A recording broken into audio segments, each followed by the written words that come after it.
Matrimony సంస్థల నిర్లక్ష్యంతో మోసాల పరంపర కొనసాగుతోంది. తాజాగా ఓ మ్యాట్రిమోనీ సంస్థ ద్వారా పనస మధుగౌడ్ అనే వ్యక్తి కేంద్ర ప్రభుత్వ ఉన్నత స్థాయి ఉద్యోగినంటూ ఓ యువతి కుటుంబాన్ని మోసం చేశాడు.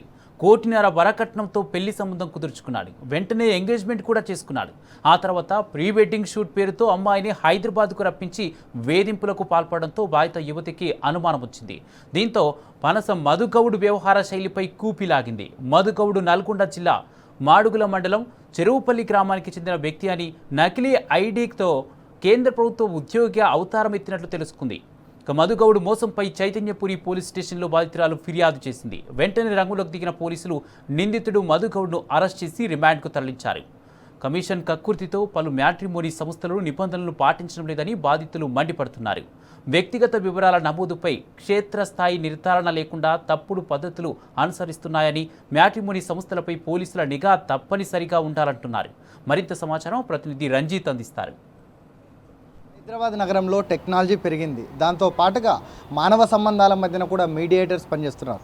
ముఖ్యంగా చూసుకున్నట్లయితే గుర్తు తెలియని వ్యక్తులతోని పరిచయాలు, గుర్తు తెలియని వ్యక్తులతోని పెళ్లిళ్ళు చేసుకోవడం, అవన్నీ కూడా జీవితంలో ప్రమాదాలకు దారితీసే సిచ్యువేషన్. గతంలో చూసుకున్నట్లయితే ఏదైతే పెళ్లి చేసుకున్న ఒక అమ్మాయి వాళ్ళిద్దరి మధ్యన ఒక అండర్స్టాండింగ్ లేకపోవడము, వాళ్ళకు కనీస ఇన్ఫర్మేషన్ లేకపోతే ఇంట్లో ఆ అమ్మాయిని చంపి కూడా బయటపడేసిన పరిస్థితులు ఉన్నాయి. దాంతో చూసుకున్నట్లయితే మ్యాట్రిమోనీలోకి వచ్చి గుర్తు తెలియని వ్యక్తులు వాళ్ళ యొక్క రెజ్యూమ్ ఫార్వర్డ్ చేయడం, మ్యాట్రిమోనీకి సంబంధించినటువంటి వివరాలను పంపించేసి హై ప్రొఫైల్ ఉన్నటువంటిగా ఒకటి క్రియేట్ చేయడము, దాన్ని వాళ్ళకి పంపడం.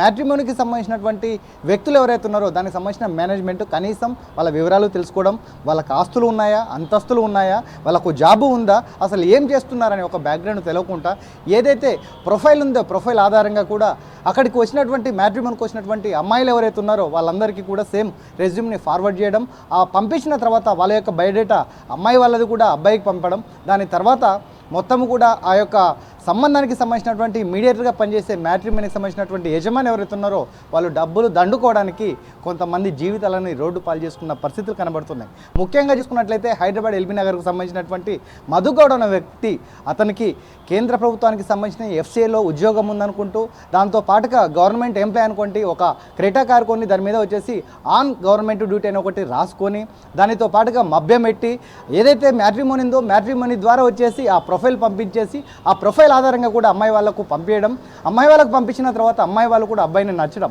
ఈ విషయంలో కూడా దాదాపు 2 కోట్ల రూపాయలు కూడా సంబంధించినటువంటి వరకట్నాన్ని కూడా డిమాండ్ చేసిన పరిస్థితి. దానికి ఎంతో కొంతంగా వాళ్ళు 1.5 కోటి రూపాయలు కూడా వాళ్ళు ఒప్పందం చేసుకొని అమ్మాయితోని ఎంగేజ్మెంట్ చేసుకున్న పరిస్థితి. ఇక్కడ విషయం ఏంటిదనంటే అబ్బాయి యొక్క హిస్టరీ తెలియదు. అతను నల్గొండ జిల్లాకు సంబంధించినటువంటి ఒక గ్రామంలో ఉంటే అతను హైదరాబాద్లో ఉన్నదాన్ని, అతని యొక్క ఐడి కార్డ్ని, అతని యొక్క కార్ని ప్రొఫైల్ని చూసి అమ్మాయి వాళ్ళు కూడా ఇష్టపడ్డ పరిస్థితులు. దాని తర్వాత మీడియేటర్గా పనిచేసినటువంటి మ్యాట్రిమోనీకి సంబంధించిన వాళ్ళు ఎవరున్నారో వాళ్ళకు సంబంధించినటువంటి కమిషన్ వాళ్ళు తీసుకొని వాళ్ళు పక్కకు పోయే పరిస్థితి. దాని తర్వాత అమ్మాయిని 1.5 కోటి రూపాయల తర్వాత కూడా పెళ్లి కాకముందు అమ్మాయిని హింసించి చేయడము, ఇబ్బందులు పెట్టడము, ఫోన్లలో ఇబ్బందులు పెట్టడం, అనేక విధాలుగా కూడా అమ్మాయిని ఇబ్బందులు పెట్టిన పరిస్థితులు కనబడుతున్నాయి. ఇవన్నీ జరగడానికి కారణం ఏంటిది? అతని యొక్క ఉద్యోగస్తుడు, ఒక కూతురు ఎవరైతే ఉన్నారో కూతురు కూడా బంగారంలాగా బతుకుతుంది, గవర్నమెంట్ ఉన్న అబ్బాయి అనే ఒక ఉద్దేశంతో వాళ్ళకి ఇస్తే తీరా చూస్తే ఒక ఫేక్ ఐడి కార్డ్, ఒక ఫేక్ జాబ్, దాంతో పాటుగా ఒక ఫేక్ మొత్తం ప్రొఫైల్ అంతా కూడా ఫేక్. ఈ అంతా కావడానికి కారణం ఎవరు? మ్యాట్రిమోనీ. ఈ మ్యాట్రిమోనీ వాళ్ళు వాళ్ళ కనీసం యొక్క ప్రొఫైల్ చూసిన తర్వాత, వాళ్ళ ప్రొఫైల్ పంపిన తర్వాత అబ్బాయి కావచ్చు అమ్మాయి కావచ్చు వాళ్ళ యొక్క ఏదైతే కమిషన్ తీసుకునే వ్యక్తులు, మీడియేటర్గా పనిచేసే వ్యక్తులు వాళ్ళ యొక్క గుణాలు ఏంటిది, వాళ్ళ యొక్క ఆస్తి ఏంటిది, ఒక అంతస్తు ఏంటిది అనేది కూడా మొత్తము వాళ్ళంతా ఇన్వెస్టిగేషన్ అయిపోయిన తర్వాత ఏదైతే ప్రొఫైల్ ఉందో ఆ ప్రొఫైల్ పరంగా కూడా ఆ అబ్బాయిని చెక్ చేసిన తర్వాత అమ్మాయి ప్రొఫైల్ కూడా చెక్ చేసినట్లయితే ఇలాంటి ఉద్దంతాలు కావని కూడా ఇప్పటికీ విశ్లేషకులు చెప్పే పరిస్థితులు కనబడుతున్నాయి. ముఖ్యంగా చూసుకున్నట్లయితే ఇంత దారుణం జరుగుతుంటే అంటే ఏదైతే విశ్లేషకులు కావచ్చు, హైదరాబాద్లోని ప్రజలు కూడా గుర్తు తెలియని వ్యక్తులతోని పెళ్ళిళ్ళు కానీ మ్యాట్రిమోనీ ద్వారా చూసేటప్పుడు 1-2 సార్లు ఆలోచించి పెళ్ళిళ్ళకు ముందు అడుగు వేయాలి తప్పితే తెలియని వ్యక్తులతో చేసుకుంటే జీవితాలు కూడా పోయే అవకాశాలు ఉంటాయనేది కూడా స్పష్టంగా అర్థమైనట్లుగా కూడా ఒక ఎగ్జాంపుల్ కూడా హైదరాబాద్లో తయారైనట్టుగా కనబడుతుంది.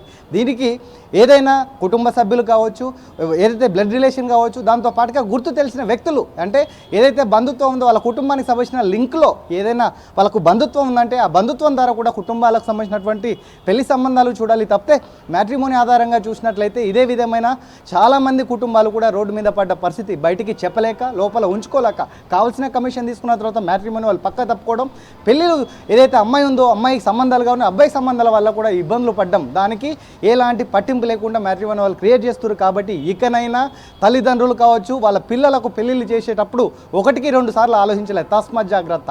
కెమెరామెన్ చందుతో రంజిత్, టీ న్యూస్, హైదరాబాద్.